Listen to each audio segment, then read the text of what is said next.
Greetings YouTube, my name is Anthony Bellapani and I was asked by the South Carolina Marine Veterans Shooting Team to give a few short classes on some of the things I learned while I was going distinguished with the service rifle. The first thing that I learned is how important the trigger is. So this first class is going to be on the mechanics and getting to know how to manipulate your trigger. So to get started, the first shameless plug for my company, Distinguished Precision Shooting Sports, is going to be for this nice product, the Friendsville Precision Dry Fire Device. You can go to my website at dpssports.com and do a search for dry fire device and you should find this little widget when it comes up.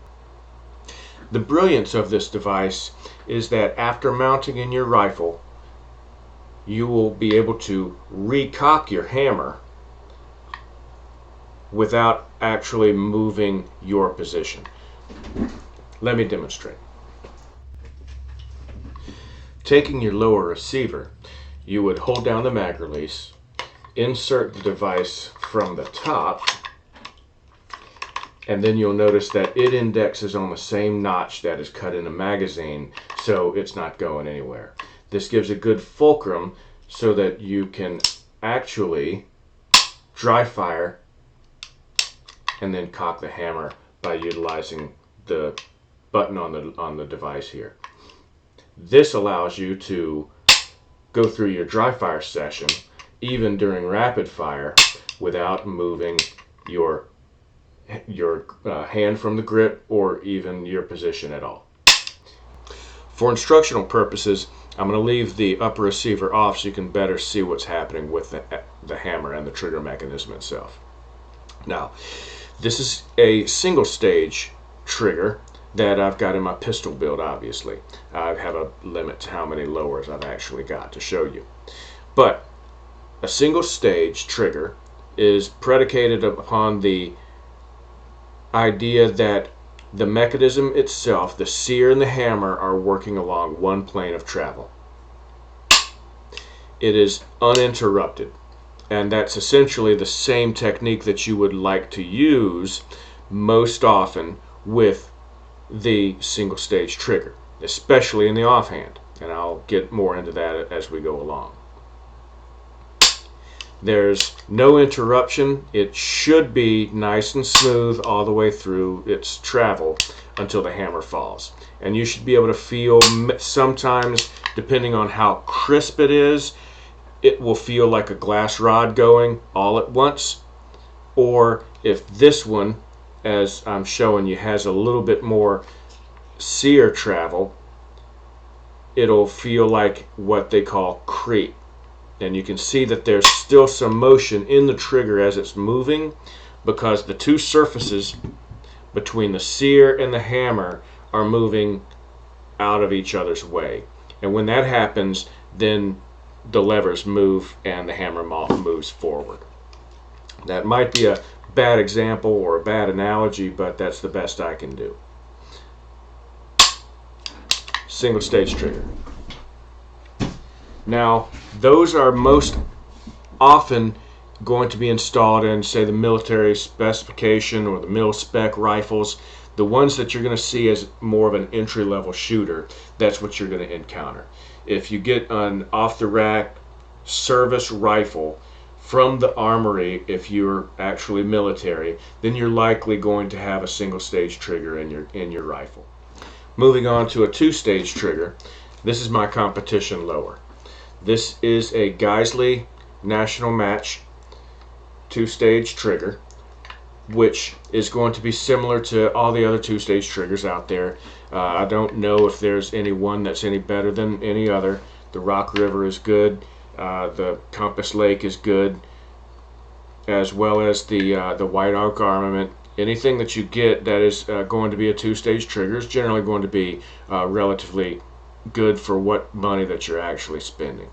You can get them touched up, you can get a gunsmith to polish them up or set them the way that you want. The best way that I know of to do proper maintenance on a good quality two-stage trigger is to get to Camp Perry or one of the CMP events and have one of their dedicated armorers tweak your trigger for you. However, if you are inclined to go in and read the instructions, you can come in with some of the adjustable stuff and use the Allen wrenches to set it up for weight, set it up for sear engagement. And what that means is the entire mechanism itself is predicated on the idea of having one stage that the majority of the weight is stacked on, and that's usually the first stage, and then you reach a stop, and at that point the rest of the weight comes in. So it might be a 4.5 pound trigger, but 3.5 pounds is being taken up by the first stage. And then there should be a definite stop. And if you can hear that click, I'm reaching that stop. Now if I go further, then it's only going to pull, say, around an extra pound. So when you're sitting in your offhand and you're moving and you're watching your sights, you're watching your reticle, and you're moving in your wobble area, you're not pulling an entire 4.5 pound or 5 pound trigger. You're setting the trigger during your setup, and then you're just pulling 1 pound at the end. So that gives us the ability to do more of a what they call a snap shoot, which gets to the techniques that I want to get into.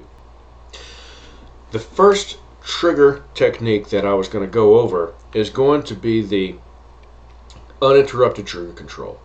It is best described as pulling your finger through sand or possibly through peanut butter.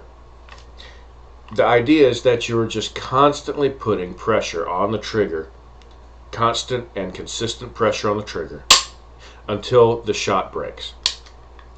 This eliminates a lot of habits before they can start, in that all you have to think about is holding into your wobble area, trying focusing on the front sight, making sure that the sights are aligned, and then all you have to think about is moving the trigger straight back into the rear.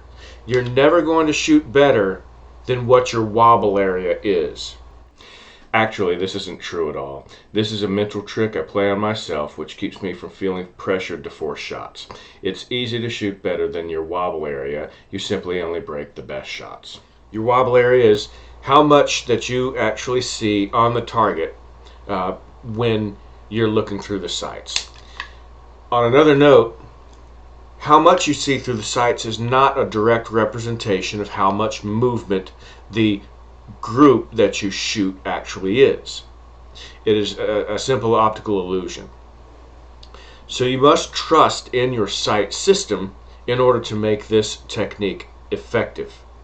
But if you are a new shooter, I highly recommend attempting and trying to master the uninterrupted trigger control technique first. This gives you a better, more effective way toward success, and it instills good habits instead of trying to create bad ones.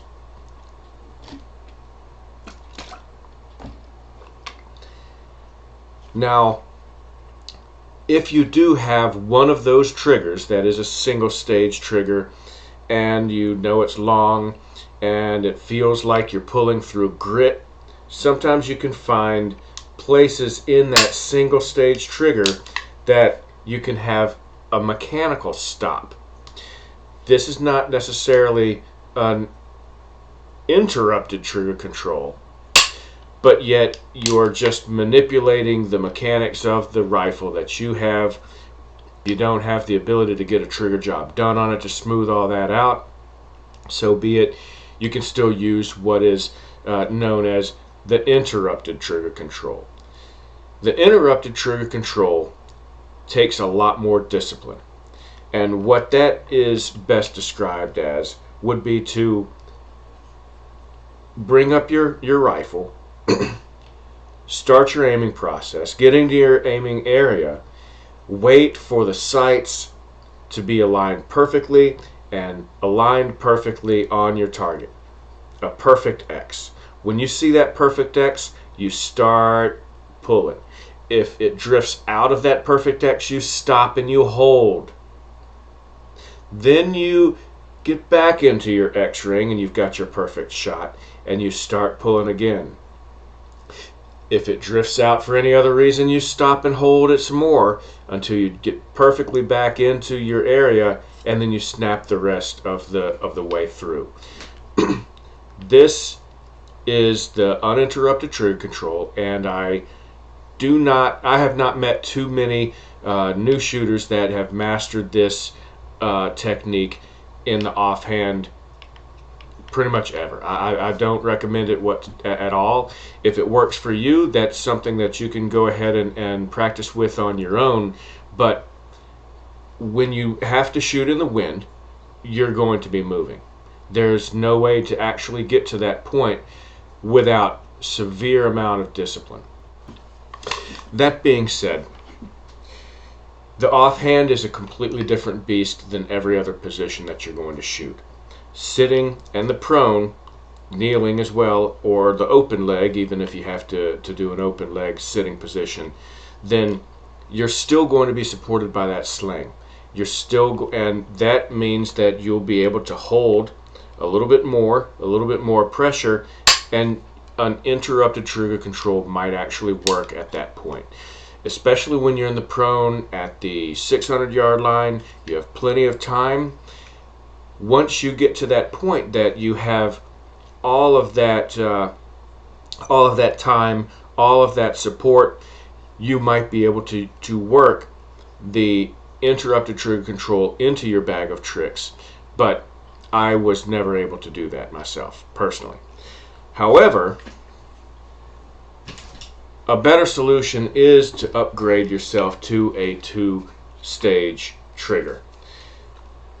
As we discussed already, you're already taking up the vast majority of the weight in the first stage.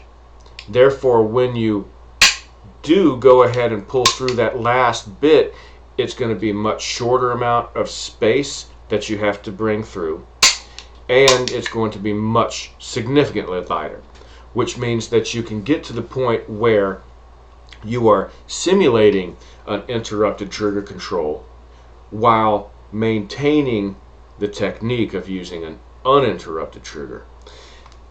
It still takes discipline, but as you pull through that first stage, you're then holding, and then you just pull through the last bit. Some people call this snap shooting. You're getting to the point where you are seeing what you want to see, and then utilizing the trigger during that little section of time that you have in order to break a much more favorable shot. If you are in your first year of shooting, you're likely not going to get to the point where you will notice a phenomena that took me quite a few years to develop, in that when you approach, and I personally approach from 12 o'clock, some people approach from 3, from the 9, in the want of trying to reduce your variables. You should start becoming more consistent. You should be entering the target, entering your aiming area from the same angle every time, for no other reason than to keep your shot plan consistent. But once you reach your wobble area, once you are there and settled in, you are going to find, with enough conditioning, that the rifle will start to get to the point that it actually settles and starts becoming still. It'll remain still for maybe a quarter to half a second, and that's when the best opportunity for you to break that shot is going to come.